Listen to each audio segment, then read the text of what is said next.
So this is all part My of pleasure. the Together for Our Planet initiative. What is it that you're actually offering to small and medium-sized businesses to help them to reach net zero? Well, it's exactly what you said. It's the Together for Our Planet Business Climate Leader campaign. We want to encourage, help, support small businesses to take steps for them to play their part in reducing emissions. Something like 99% of the businesses, jobs in this country are small businesses, and we want to get them involved in the campaign. We want to help them, give them support, and help them to play their part by small practical steps, as you said, by perhaps changing to electric vehicles, to just even turning the heating down a little bit, to insulating their office, their workshop, etc. OK. So if you're a small business and maybe you've done some of those things already, Martin, but you're maybe thinking, well, how am I going to get a handle on Scope 3 emissions, for example? So things in my supply chain or the things that customers do with my product. Are you expecting small businesses to work on that as well?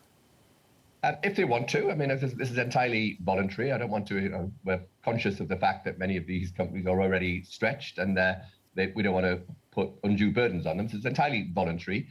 But we want to offer them the help and support. There's a business climate hub being launched where they can sign up, and we'll give them access to information. Many of the largest companies, NatWest, Google, Scottish Power, BT, they're already signed up to it, and they're offering their help, their resources, the ability that exists in their company to help many small businesses to take action. As we head towards the COP meeting in Glasgow, of course, Martin, there's a big focus on all of the global climate change, climate net zero policies, and indeed the UK very much at the heart of all of that. One report today suggesting that the government is considering a carbon border tax to protect domestic heavy industry from offshoring to other locations. I know this is perhaps away from small and medium-sized enterprises, but is that under consideration by the UK government?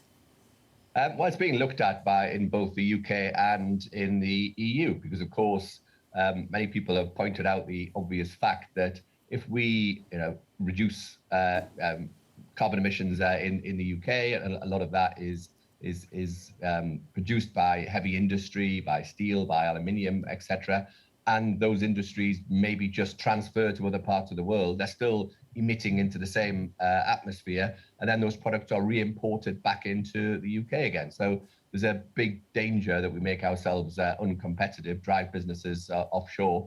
So this is one way that could be challenged, but of course there are complications about it. There are implications on the World Trade Organization, and from we don't want to look as though we're being protectionist, but it is something that is being looked at. It's being looked at. Something else that's being looked at is, of course, the heat strategy, and this is about domestic heating in the main. It's been delayed. Why is it still delayed, and when can we expect it?